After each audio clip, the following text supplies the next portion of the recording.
In this episode of Hot Hardware's 2.5 Geeks, we're going to have the sights, sounds, and happenings of Computex. From AMD to Intel to NVIDIA. We'll have all the big guns next.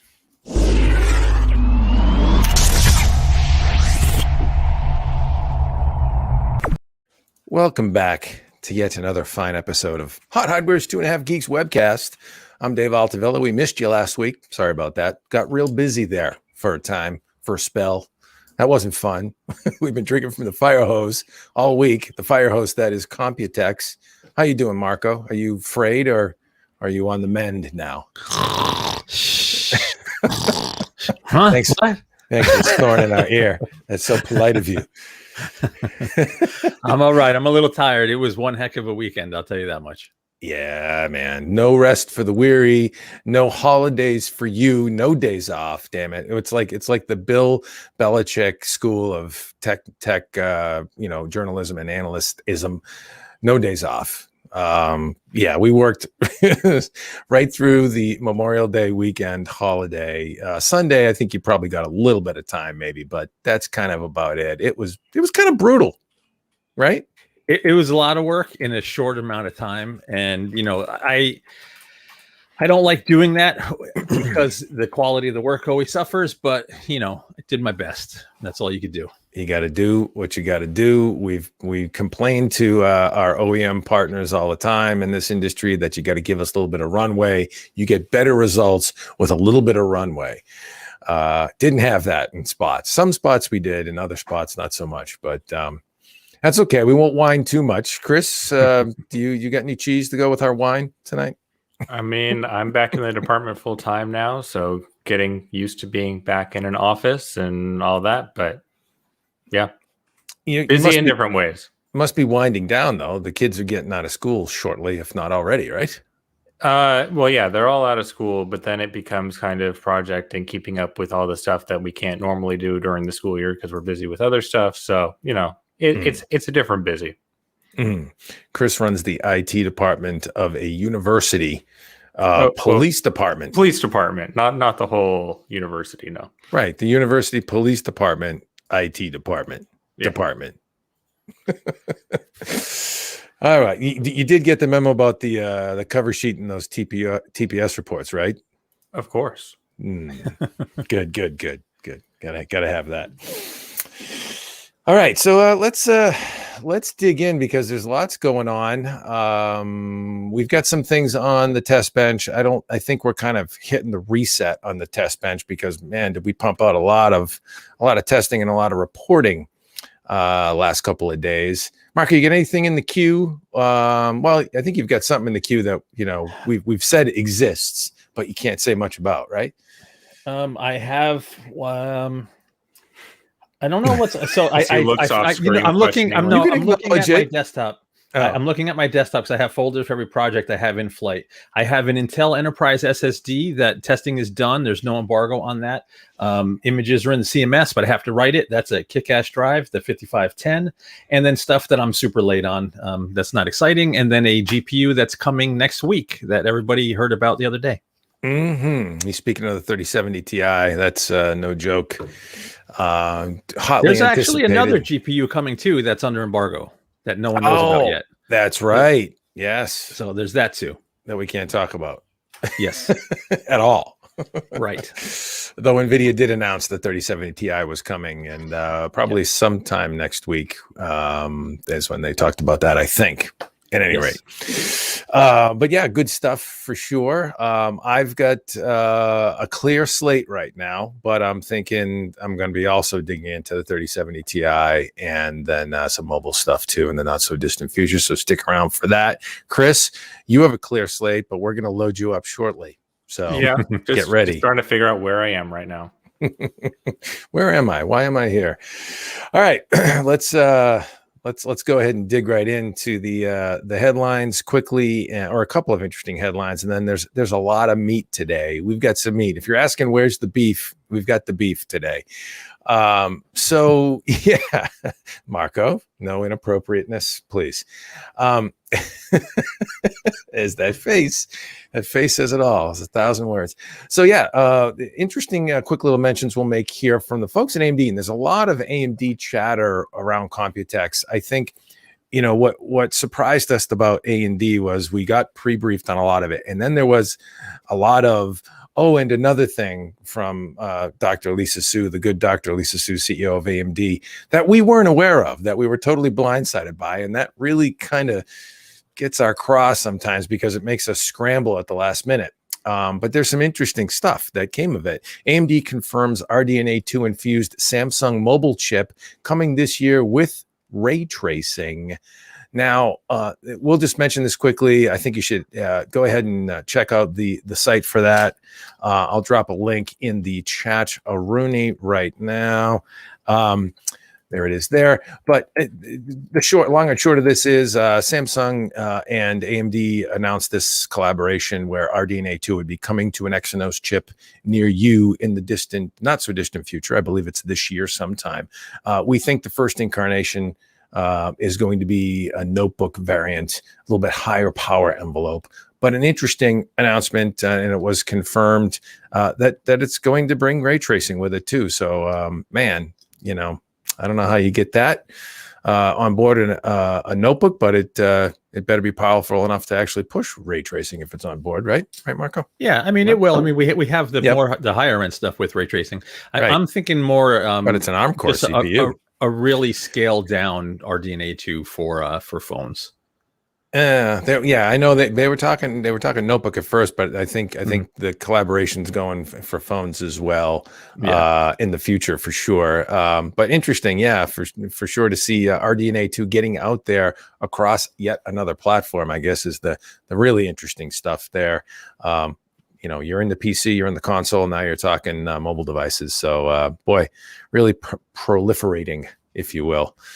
So yeah, there's that was happening. And then we also had this little mention on from Dr. Su at the Computex announcement. AMD RDNA 2 architecture powers 10 TFLOP gaming PC inside Tesla Model S, Model X.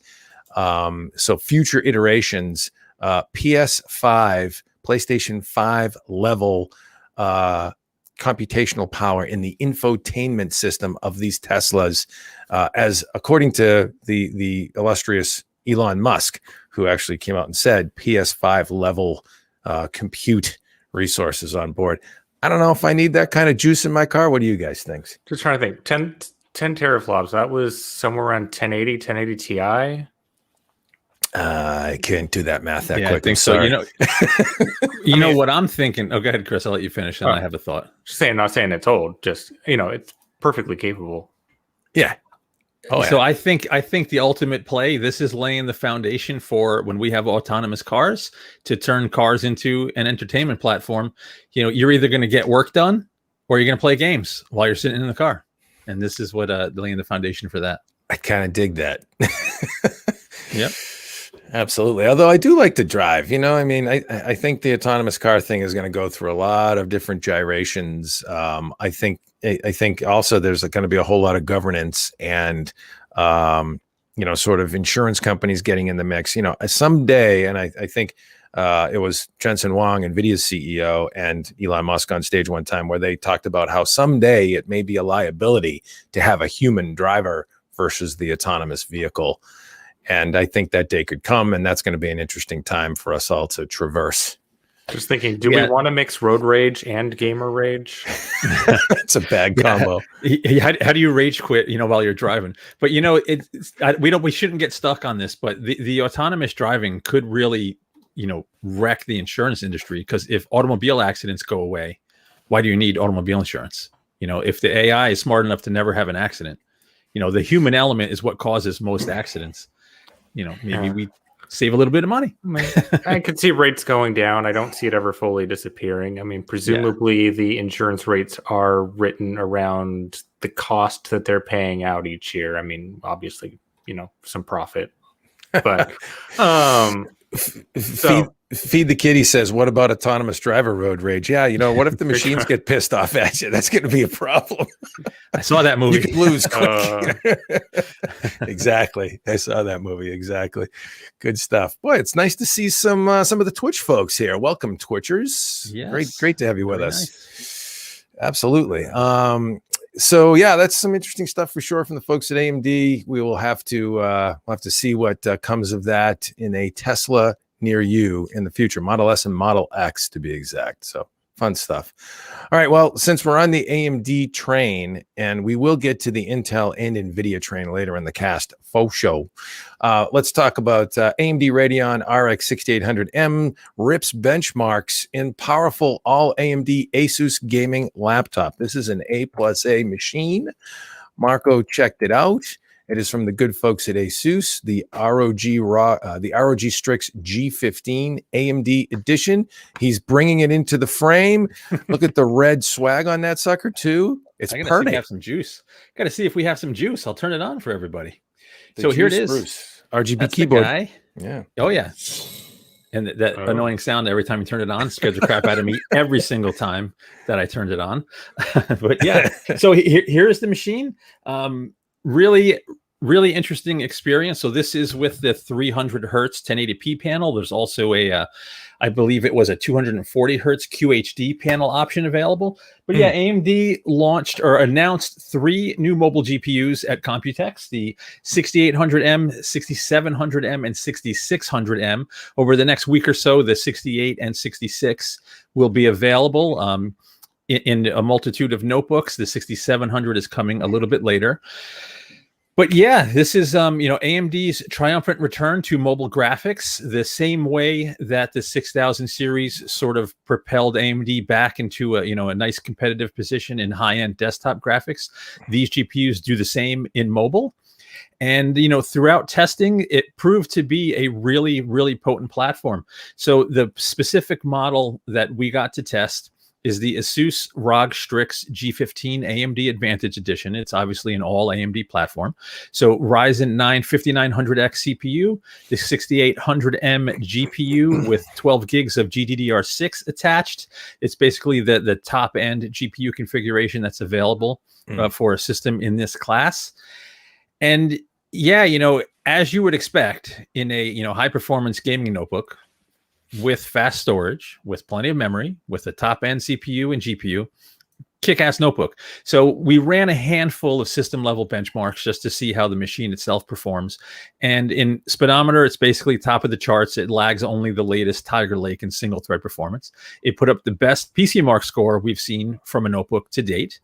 It finished in the middle in Geekbench, and I think that has something to do with Smart Shift and the way it was kind of balancing the thermals between the CPU and GPU. Still obviously very strong with 16 threads, but it didn't rock the Geekbench tests. But in the game tests, which where everybody's really interested, there's no clean sweep. No one can say right now this is clearly the fastest mobile gaming GPU. But the 6800M is highly competitive throughout, sometimes beating a 3080 and 3070, sometimes losing. But the real crux of the story is that it is a potent performer across the board and hangs with the best from the competition. Yeah. And looking at the charts there, you get some 3D Mark Firestrike. I know you've got some real games in there as well. There's Port Royale. As expected, falls down the list a little bit when it comes to ray tracing. AMD in their first instantiation of their ray trace accelerators. Versus NVIDIA's second generation RT cores. So again, sort of tracks the desktop GPU, but yeah, impressed that the 6800 M moniker slots in right where it should. I guess we shouldn't be surprised by that. If they're going to brand it that, it should be able to hit a 3080, 3070 performance envelope. 5-pound machine, so not crazy. 5-pound, 15-inch machine, not crazy heavy duty, boat anchor or anything like that. What were your sense, and strong performance there, obviously. So, I mean, that's great stuff. 1080p, you're pushing 140 frames per second, in something like Shadow of War, which isn't, the latest end leading edge game engine, but still a fairly taxing game engine. Tomb Raider, again, you're north of 100 frames per second at 1080p. That's a DX12 high quality preset title there. So, I mean, serious pixels to push there. What's thermal and power like and noise? How does this thing compare versus some of the gaming machines you've seen, in that regard? Because that's key. I mean, nothing worse than the thing whining at you and you got to get some headphones on to drown it out. So in terms of real world thermals, right? It's good in terms of what you'll feel with your hands, right? So part of this announcement, AMD was also talking about a new initiative, the AMD Advantage, where they're working with the system partners to ensure a certain level of experience. And part of that is to ensure that the keyboard deck and the WASD keys don't get too hot when you're gaming, right? So in terms of the hottest part of the surface, I think I hit 106F, right? Which sounds like it's hot, but it's really not. That's not bad, yeah. So yeah, in terms of skin temps, it's really not crazy hot. But if you look at the actual sensor data from the chips, both the CPU and GPU are running in the high 90s, mid to high 90s at their hottest points. So the chips inside the unit are running hot. The cooling in this particular machine, in the ASUS machine we tested, not only is it a competent cooler, it's using liquid metal thermal paste, which we talked about in a previous podcast. That liquid metal is far superior than other pastes or other thermal interface materials for pulling heat out of the chips. Now, the chips are still running hot, but the notebook's tuned to the point where I think noise output was like 55.5 decibels. Not crazy. Yeah, it's a gaming notebook. You hear it. It's not like it's quiet, right? It's a gaming notebook. But the pitch is not annoying, and it's not crazy loud in comparison to other gaming notebooks. So in that regard, if you're comfortable with the chips running hot, because they're running within spec, but 90 plus C is hot. If you're okay with that, thermals and noise are not an issue. You do have control over it, though. Go ahead. I'm sorry. No, I was going to say, did you see any performance throttling going on there? No, not anything significant in real world, because the fans they kick up, right? They're pumping out heat, and if you notice, I'm not going to make you scroll through the pics. If you look at the bottom of the machine, right, huge vents at the bottom. Yeah. Right. Pulling in air. There's ventilation literally all around. So when you're using the machine, there's warm air pumping out from all sides. Yeah. Right? So it's efficient at getting the heat out as fast as it can. So if it's sitting, on the family jewels down there, it's going to get a little hot. But on a desk, you're good. Got to keep them cool. Right, exactly. Feed the Kitty says, I hope it's better than the ASUS Predator. I think you mean Acer Predator, if I'm not mistaken. I think Predator is an Acer brand. That thing is hot and loud. You said it's probably not that hot and loud. We've seen some gaming notebooks get up north of 60 dB, and that's when things get kind of ugly. James Pryor, do it live, but I'm going to try to make the fan spin up. You guys do your thing for a second. Do it live. So James Pryor asks, is the audio good enough to use, or will you want to use headphones for gaming, music, movies? ASUS has done some pretty good things with audio systems lately. What do you think about that one? I heard a Zephyrus that sounded great, actually. I forget what Zephyrus model it was. I think it was a G15.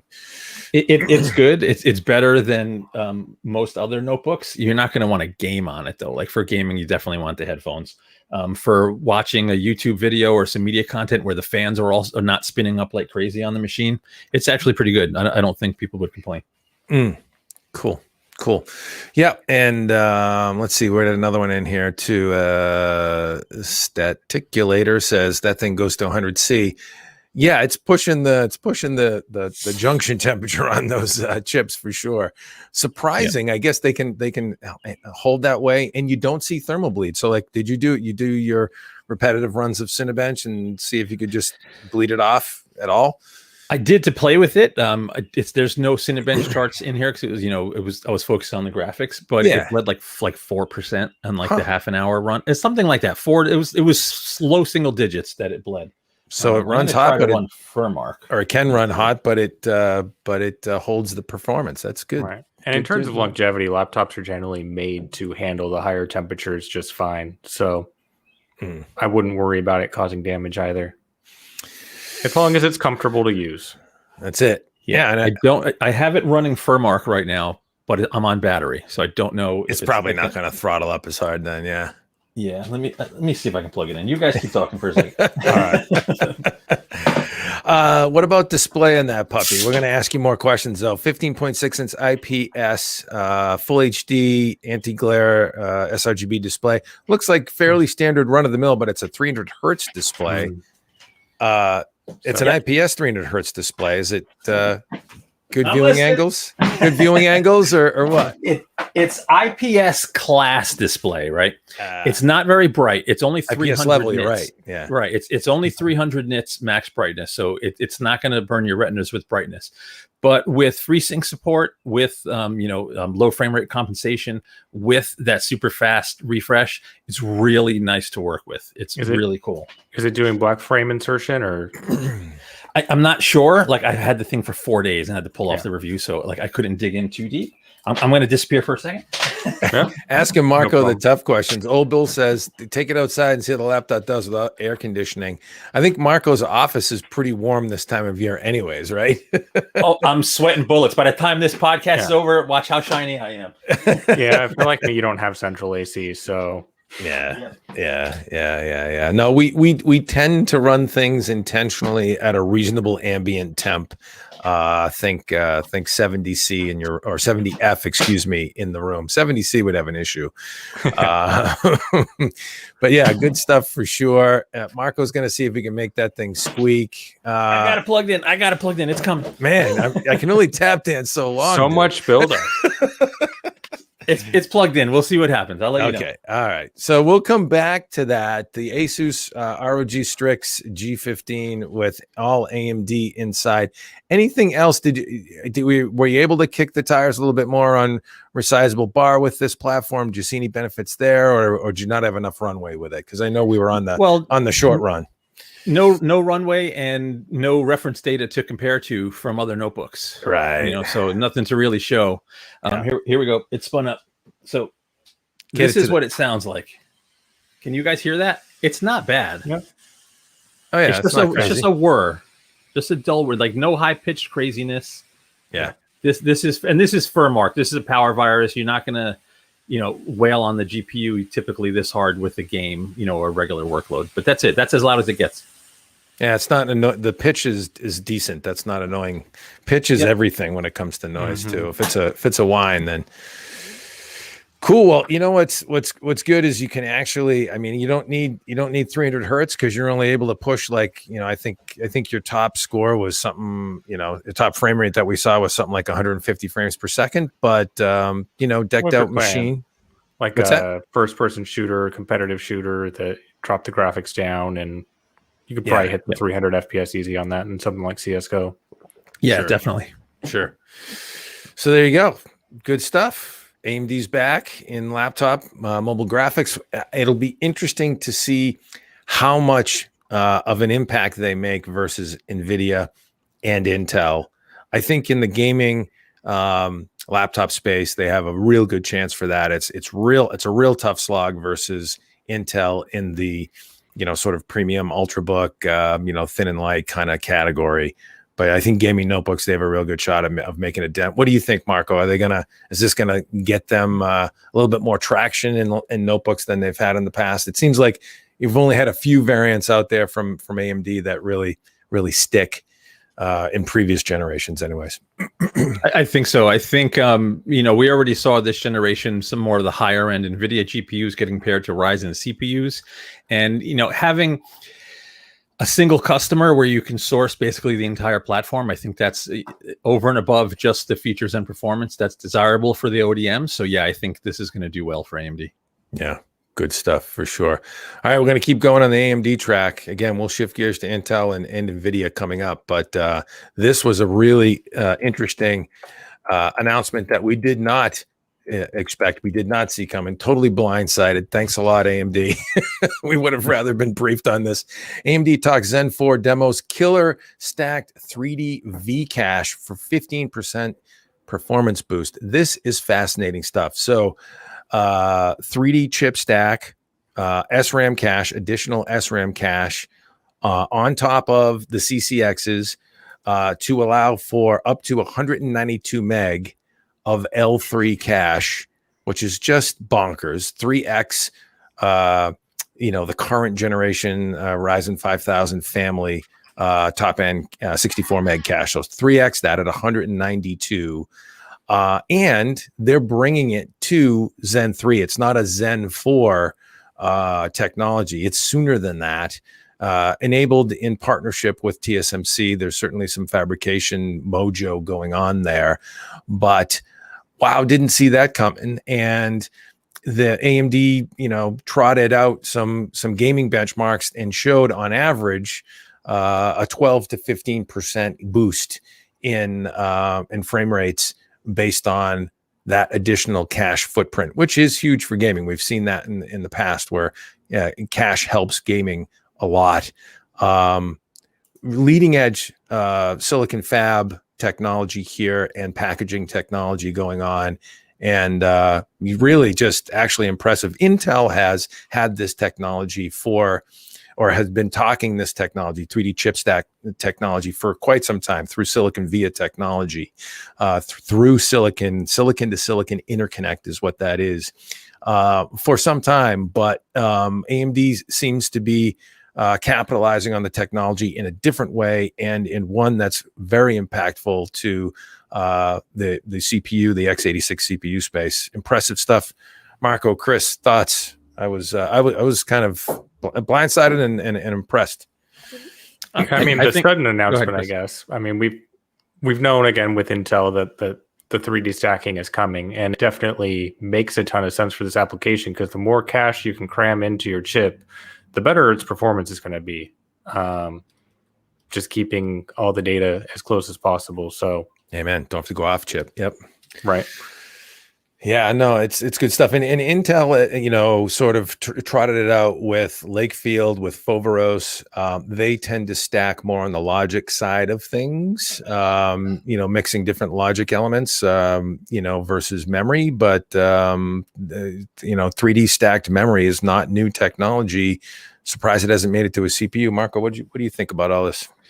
I think it's real interesting. So the difference between what Intel's doing and this, Intel's Foveros uses, stacked bumps. It's not wire. It's not a copper wire, through silicon via. I know that they do leverage that tech as well. This is somewhat different. There's nuance that I can't explain particularly well because this was literally just thrust on us while I was in the middle of a bunch of big articles. But there is some difference there. I think this just shows how AMD is really diving deep into their architectures and figuring out how to optimize best they can before moving on to the next one.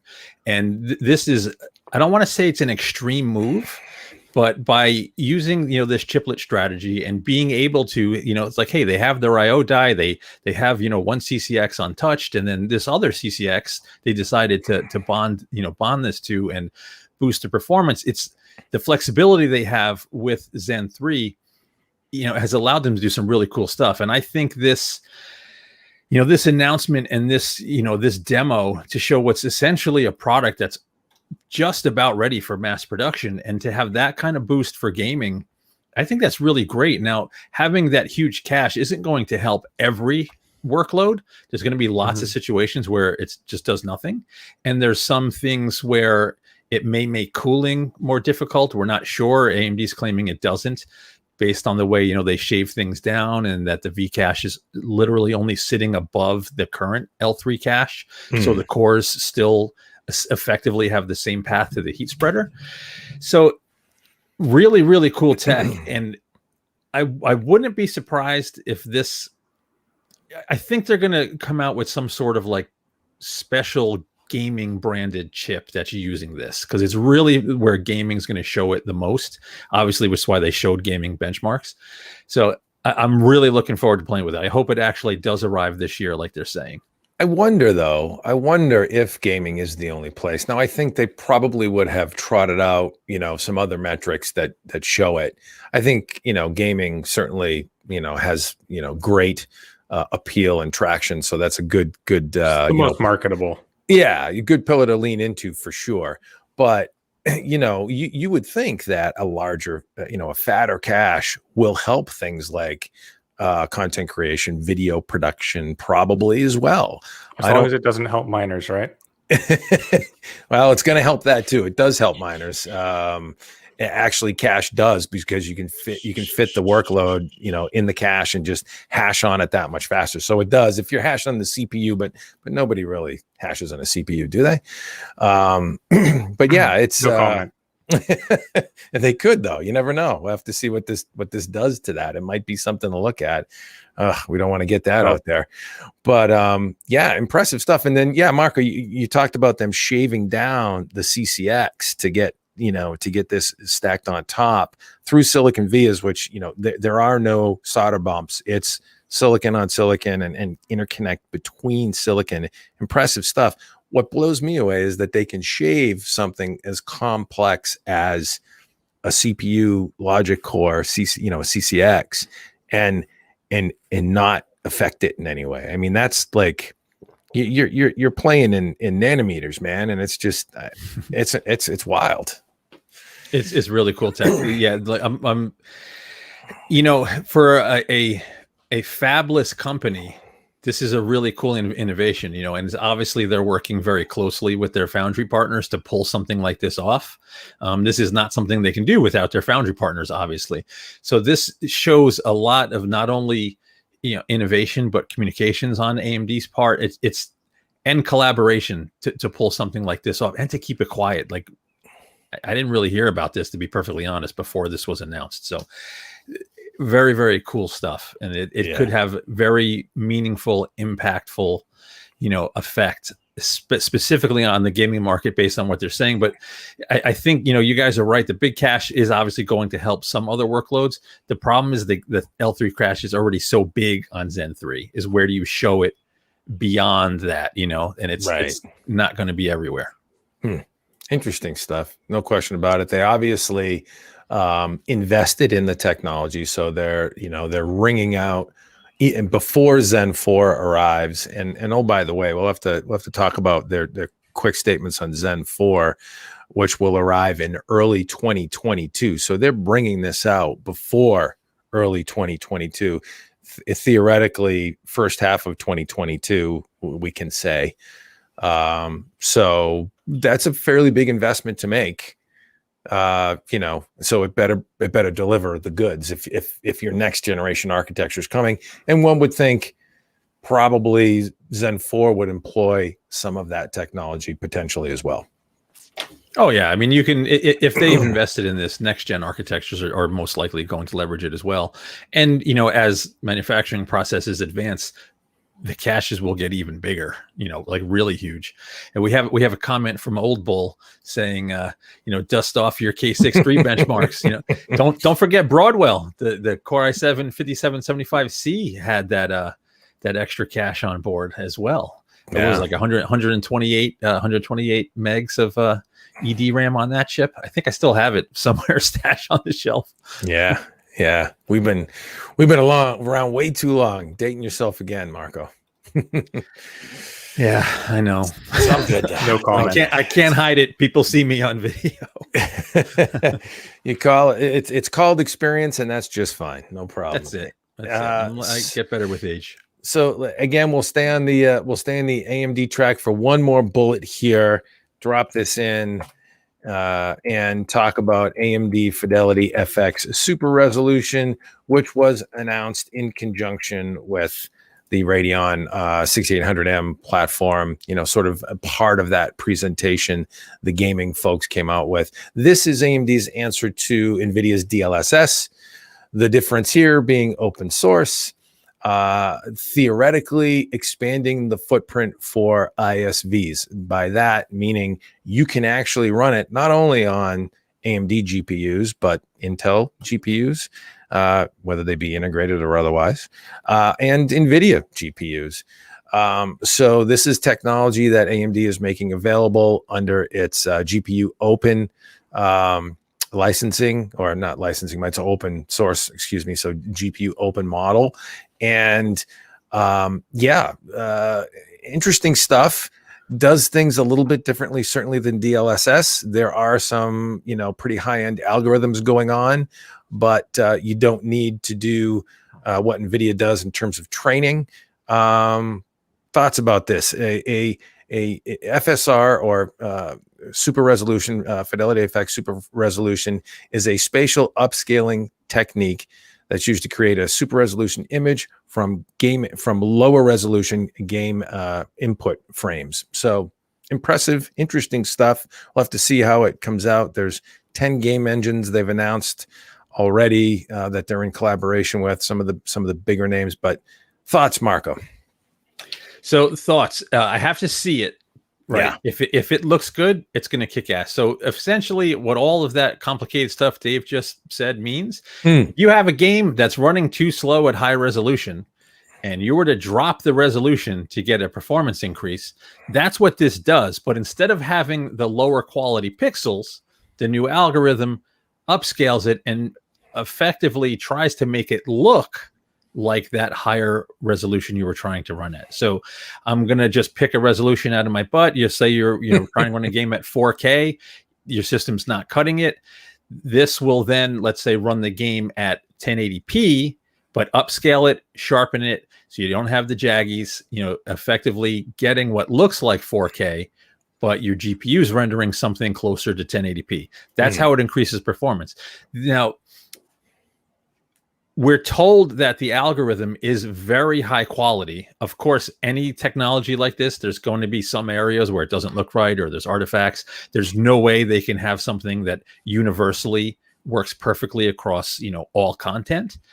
But if it's good enough and game developers adopt it, and because it's open, AMD actually showed GTX 1060 perf in the demo. Like that's really cool. It's like to say, hey, this is open. It's going to work across other GPUs as well.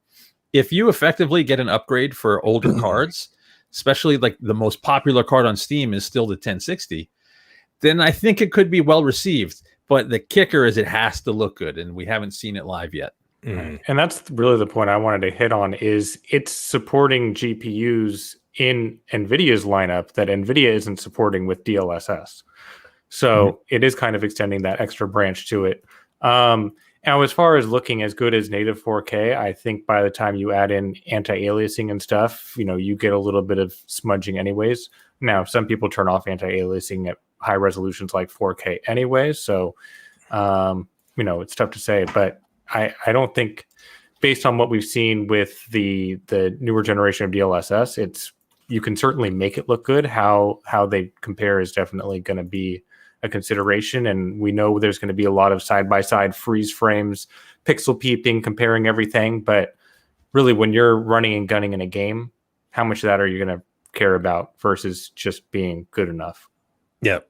Amen. Yeah. And you can be sure we're going to fire up Ben Funk on this one once we get our hands on it and can actually look at it in deep detail. We will be pixel peeping for sure. We'll be doing a peck of pixel peeping, by gum. So we'll be all over that. No question about it. And it's interesting stuff. And Chris, your point about, the expanded footprint of GPUs that are supported, I think that's huge for developer adoption. I think it's a much easier sell to the developer community, as long as it's fairly easy to implement. Certainly there's going to be some resource investment on the developer level. What they want for that is the ability to improve their game for more gamers in return for their investment. And I'm willing to bet AMD is going to, get in there and roll their sleeves up with some devs too. So but it makes a whole lot of sense in that case where you have a much bigger, install base that you can affect with your game improvement. theoretically. We'll see. Sure. I mean, it's going to take game developer adoption. Like that's the kicker here. It's using hardware in the GPUs, but game devs. I mean, this is true of DLSS as well, right? DLSS requires certain hardware as well, and does require game implementation, and for NVIDIA to run the assets through their their AI algo. But game devs are going to have to embrace this and enable it on X number of GPUs. If it's not pervasive, it's just going to be one of those things that never takes off. But I think there's lots of potential here for something that's open, and it's essentially like a performance boost for older GPUs and allows more flexibility with modern super fast GPUs. So, we got to see it in action. It's coming. A few more weeks. Yeah, that was the crux of my point. It's motivation to a developer to be able to affect the larger install base. Theoretically, it's more interesting to have a broader reach impact. This is an interesting comment from Oscar Das, and you make a good point, Oscar. Don't forget, Herkelman tweeted that AMD won't be optimizing for NVIDIA GPUs. It's up to NVIDIA to optimize their own GPUs, so pixel peeping the current 1060 is not right. We would, and guys, what do you think? We might as well set a strategy in place right now. I would flip on DLSS on an NVIDIA product and then compare like settings as you can get in the same game engine and look at the quality that way. Sound about right? Well, you can't on a 1060 though. I know that. I know that. Yeah, I know that. Yeah, I'm not talking about the non-supporting hardware. Maybe you flip it on a 20 series or a 30 series GPU. But if you want to look at and compare quality, is what I'm talking about. Yeah, right. That's really the only way to do it. Yeah, I don't know that I'd expect this to beat DLSS in quality. I mean, it'd be very impressive if it does, but certainly the extra point where it'll work on more GPUs than DLSS supports. So I think the real attractive part to it is that it is its broad support. And actually, James makes a good point here as well. Totally fair to compare in-market solutions, let people know the differences and benefits. Yeah, you could throw, a non-supported NVIDIA GPU or what have you with FSR enabled on it to look at what that quality is as well as part of the discussion. But I think the interesting thing that people are going to want to know right out of the gate is, what does DLSS look like at its best versus FSR at its best? Theoretically. Run them together at the same time. We aim to please, so we'll do it all. Well, or maybe have Ben do it all. We're only writing a ticket for Ben, right? It's easy. Anyways, what else? Anything else on that before we move on? I don't think so. There's not much to say. But gotta see it. Exactly. This is one of those visual things that we have to see in action. Yeah. This is interesting. Sort of a follow-up to it, and shifting gears to the good folks at Intel, who will be making waves in the not so distant future with their Xe-HPG high-performance gaming GPU. There it is. That's Raja Koduri's hand, Senior Vice President Raja Koduri of Intel in the graphics division. He's VP of a lot of things, executive VP, and mostly around the graphics area. But at any rate, what you're seeing here is an Xe-HPG GPU. And he also mentioned that they are looking at support for AMD FidelityFX Super Resolution as well. But here you see a GPU in his hand that says DG2 512. Now, we don't know a lot about DG2. There's been rumor mill going on. There's various incarnations of DG2, or what will be Intel's Xe-HPG high-performance gaming discrete GPU. And 512 would theoretically designate 512 execution units. In this article, you see we've also detailed other SKUs, 384 EUs, 256, 196, down to 128. This theoretically is the full fat DG2 that you're looking at there, at least from a GPU silicon area standpoint, number of execution units. And it lives. It's in the flesh. There's that list I was talking about.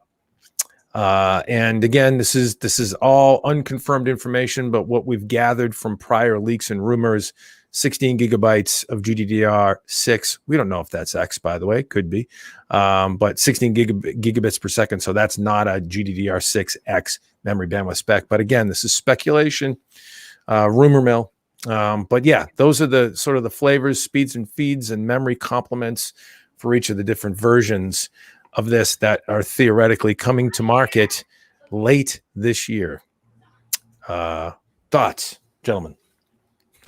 This is, it's funny. As soon as I heard that AMD's, the FidelityFX super resolution was technically cross-platform because it's part of the game engine, it was something I said Intel should glom onto this, because that's the best way to throw a punch at NVIDIA, is to adopt an open platform like this and support it. So yeah, interesting. We'll see what happens. Chris, any thoughts there? I mean, it seems nice to see it in the flesh. Right. We'll have to see what comes of it. But yeah, we're hearing rumblings, and there's lots of rumor out there, and leaky stuff. So where there's smoke, there's fire. It's inbound. For sure. We'll, soon enough. Yeah, man. Why don't we stay on Intel and talk real quickly about something that we saw in addition to Tiger Lake U laptop expansion. I should say CPU number of SKUs.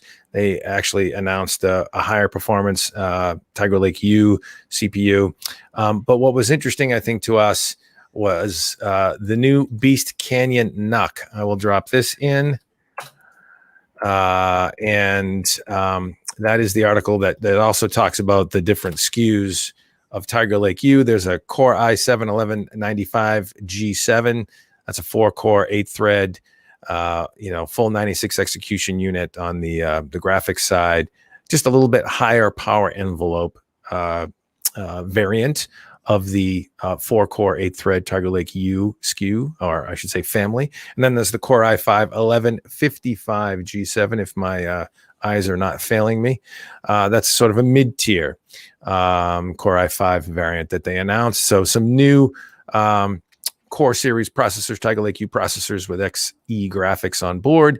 And then scroll down, Chris, to this fascinating looking beastie, the Beast Canyon NUC. That's a cool looking machine. Love to see the Skull Trail skull back in action, and adorned with some rainbow RGB lighting. That is a large NUC, yes, and supports a full-length PCI Express graphics card. Yeah, I actually, when I got a first cursory glance at that, I thought it was a external GPU enclosure. So, I mean, they've scaled up the NUCs a bit, but certainly looks like a lot of power coming our way with that. Effectively, that is an external GPU enclosure because it uses the compute element, right? So if you had an external GPU enclosure with multiple slots, like some do, where you can add another expansion card, that's how the compute element fits in. It's just in like what looks like a big PCI Express slot. So that's effectively the form factor of an external GPU box. I like it. And it's going to have Tiger Lake H series, so higher end with up to 8 cores, 16 threads, Tiger Lake H on board. Also, that is supported not with, Oscar says, looks a little like a subwoofer. Yeah, it kind of does, especially with that side mesh going on. What you're seeing there is the entire CPU, the entire processing unit with a power supply integrated. So there isn't an external adapter there. We confirm that the power supply is integrated into this machine. So we don't know specs much more than what was offered, Tiger Lake H and full support for full-length PCI Express cards, graphics cards. But we need to know things like, how big is the power supply in there? What's the wattage of the power supply in there? That gives you a sense of what it can support in terms of GPU horsepower. But they're talking about, I think they're talking about RTX 30s and 3070s and 3080s going in there. But we'll have to see. More to come on that. 8-liter footprint. Unbelievable. Yeah, it's gonna be really cool. I mean, you're pushing the size of what you can call in my the small form factor desktop. Right. But it's cool, and I'm glad Francois is happy to see the skull. I know in some products it can trigger him because that was his baby years ago. But yeah, this one is probably worthy because you're going to have the top end, Tiger Lake with PCI Express 4 and a top end GPU. Yeah, so, could make for a really fast, small gaming rig. Yeah, you're gonna have Thunderbolt 4 there, so you're gonna have all those nice IO expansion options of the Tiger Lake platform. Could be a sweet little rig, man. Sweet little rig. 8 liters, that's a lot of beer. Yeah, that's right up my alley, Francois. Good stuff. All right. Well, hey, let's finish up strong here with something else that's pretty strong. I'll drop it into the chat, and that is the NVIDIA GeForce RTX 3080 Ti. Our review, amped up Ampere for gamers. So this is the follow-on to the 3080. It slots in between a 3080 and a 3090. It costs a couple $100 less than a 3090 at $1,199, $300 less, right? Yeah. Anyways, so they say. Yeah, and right, if you can find it in market for that. And it's unfortunate, a lot of the sentiment we got from folks, in the chat or in the comments and all that different stuff is that, who cares, man, you're not gonna be able to get this thing. Well, I think NVIDIA's working on it. By the way, this thing is a limited hash rate. I believe there's going to be a limited hash rate version of it. And so, moving forward, hopefully these will be less appealing to miners. You also have Ethereum 2.0 coming down the pipe. That'll make things less interesting to miners for GPUs in general. But Marco, you stepped through the numbers on this sucker. 12 gigs of super fast GDDR6X over a 384-bit memory bus, so 912 gigabytes of memory bandwidth. Lots more CUDA cores, really jacked up. What'd you think? I think it's awesome in terms of the tech. So I'm going to really summarize it very easily. If you're not running any of the creator workloads that will use the 24 gigs on a 3090, it's essentially a 3090 in 3080 in a 3080 footprint. So the 12 gigs and the 384-bit memory bus is enough. Between that and the additional cores, right? So there's only 2 SMs disabled versus a 3090, right? So it's like 10,240 CUDA cores versus like 10,496, I think, on a 3090. So half the memory, 2 fewer SMs, same bus width for the memory interface, slightly slower memory, 19 gigabit per second effective data rate versus 19.5 on the 3090. Performance across the board, of course, we get interrupted. Performance across the board, like it's been a while, 1 to 4 to 5% below a 3090. So much closer to 3090 than it is to 3080. And if we step back and we look at pricing, right? So the 2080 Ti arrived at $1,199. At that generation, NVIDIA raised prices. So like that was pricey, but 2080 Ti arrived $1,199. This card arrives at $1,199 and blows the 2080 Ti away, hangs with the more expensive 3090. It's like $199 more, and we're talking MSRPs, obviously, than the 6900 XT. And although the 6900 XT does win in a few spots, overall, the 3080 Ti is faster, in my opinion. Plus, it has better ray tracing. But versus like a 3080 MSRP, it's really a big premium for the speed boost. Yeah. So it's really going to depend what you want. Francois saying 350 watt. Yes, it's 350 watts, just like the 3090. And for this kind of performance, you're going to use power, at least with this generation. It is what it is. And Oscar is asking, is there limited hash rate just for AIB cards? No, all the new generations are limited hash rate GeForces, right? Including the 3080 Ti. But, as my hardware tech geek and my internal geek loves this 3080 Ti, but there's definitely nuance there, because if you're looking at nothing but the top end cards, you're effectively getting a 3090 for a few $100 less. But if you're looking for the sweet spot and you want killer performance, you're willing to spend a little bit, but you don't want to go nuts, the premium over a 3080 or 6800 XT is pretty steep. So there's nuance. Totally agree. And, you couple that with the fact that, trying to find these things in market for MSRP. That's a good question, James. Anyone thinks they'll see these for MSRP? I don't know. It's one of those things where it's going to slowly change over time with these limited hash rate cards.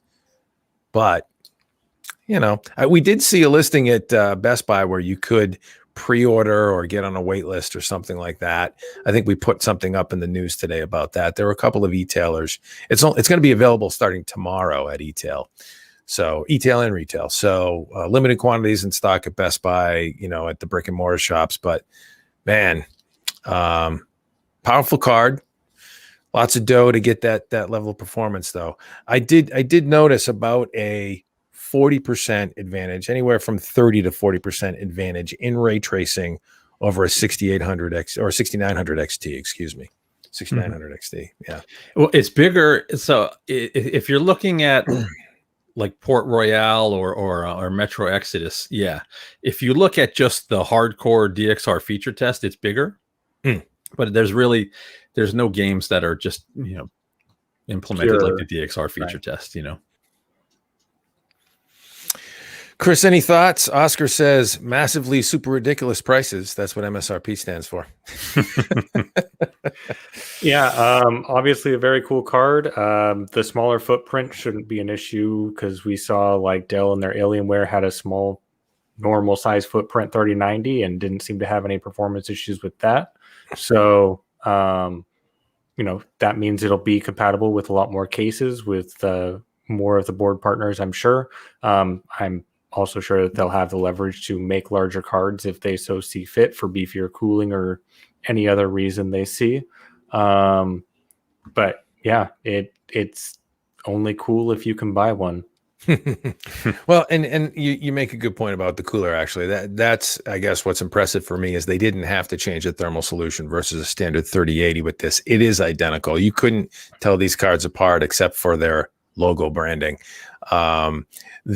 The 3090 is a honking beast of a card that you have, Francois. He says he loves this 3090. That's got another 12 gigs of memory on board, so the PCB real estate is significantly larger, I imagine, and the cooling requirement as well as a result of that. But yeah, it's nice that this is still in this efficient, design, mechanical design, as well as cool and quiet. I mean, these cards are quieter than a 6900 XT. At least the Founders Edition is, right, Marco? Yeah, so I did the overclocking in the power testing with the EVGA card. We got a Founders Edition and EVGA card to test. And even without tweaking the fan speeds at all, overclocked to almost 2.2 gigahertz, the max temperature I saw was only 82. Right. And and the lowest temp was 51. So even with all this horsepower overclocked to almost 2.2 gigahertz, it barely breaks. It never hits the thermal limit that it has set for. So like heat is absolutely not an issue. At idle, cards are essentially silent because the fans spin down to almost nothing. Under load, you can hear it, but it's quiet. Right. Like I test inside a case. My case has PSU fan, AMD Wraith cooler on the CPU, and a single case fan. You can't hear the GPU over the ambient sound of the case. So they're quiet.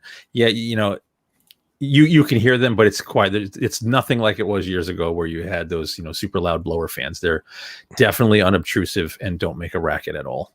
Good stuff. Yeah. And I guess my only qualm really is that they didn't take a beat to reposition this connector. That's PCB design. Yeah, they'd have to redesign the PCB. I think. Well, they'd have to run a cable. The beautiful photography is making those images jump off the screen. Oh, yeah. Popping, baby, popping. Look at how 3D that sexy, looks. Just gorgeous. Sexy hardware. My goodness, I'm getting all hot and bothered just looking at that picture. My goodness. Marco's patting himself on the back for his photography chops. And yes, that's some good studio work there, buddy. Well done. Well done. All right. Well, let's close this thing out because we're reaching the bottom of the half hour here and talk about a very, very lucky winner. The winner of the Destiny 2 Talon gaming PC giveaway with Falcon Northwest, AMD, and Bungie. Dropping that in. There's the system there. Drop the link in the chat for you. That is the Destiny 2 edition Falcon Northwest Talon. It is an absolutely beautiful machine, adorned with custom paint design work from the folks at Falcon Northwest. Obviously, the artwork is actually Bungie's stuff, but Falcon Northwest got that paint job on there. Absolutely beautiful machine from a design standpoint, and then also on board some serious horsepower. Ryzen 7 5800X 8-core CPU, Radeon RX 6800 GPU, 2 terabyte Seagate Fire CUDA, PCI Express 4 SSD, ASUS ROG X570 Crosshair, motherboard, 32 gigs of RAM. I mean, decked out. 750 watt EVGA power supply and custom beautiful braided cabling from Cable Mod. I mean, beautiful machine. I think value is somewhere around $4,900. And the winner is a guy by the name of Paul N. Benson, who scored this. We run these giveaways almost every month. We try and get something going on for a giveaway. A lot of times it's a gaming rig like this. The beautiful thing is we're getting gaming hardware, current gen, bleeding edge gaming hardware into the hands of gamers. And Paul is our lucky winner. And we thank the folks at AMD, Falcon Northwest, and Bungie. Bungie did a lot of amplification with us to try and get the word out. We run a Gleam contest. You do a few likes and shares and all that good stuff to enter. And it's a beautiful thing. Marco, thoughts? And then we'll close it out. I think Paul is very lucky, and I really, really thank all of the sponsors that made this giveaway possible. Almost 750,000 entries on that contest, which is nothing to sneeze at. Everybody wanted in. I'm glad everything worked out so smoothly, and I'm glad we had the support to do that and to make one lucky gamer very happy. And Neo Linkster, that is good. You made me chuckle. That's funny. When you posted that. That's funny stuff. Funny stuff. Wrong guy. That's good stuff for sure. Yeah, I know. Hey, you know, there's always another one coming. We will say that we do queue these up quite regularly, several during the course of a year. So stay tuned to Hot Hardware, where you can find us on the web, twitter.com/Hot Hardware, youtube.com/Hot Hardware, vids or Hot Hardware. Thumb up, subscribe, all that good stuff. You find us on Twitch at Hot Hardware Twitch. All the socials, and that's where we announce these things. And then, of course, at hothardware.com, where you can find us on the web. That's where we live. And yeah, we will be aligning with some manufacturers in the days ahead for sure to give away some more amazing goodness. Right, Chris? Yes, sir. Got me switching transitions in the background. I know. It's okay, buddy. That's why I did it. I was trying to make you tap dance. I'm sorry. Uh-huh. At any rate, folks, it's great to have you with us. Thanks for joining us. Hit thumbs up and subscribe. We'll catch you on the next one, and thanks so much for stopping by.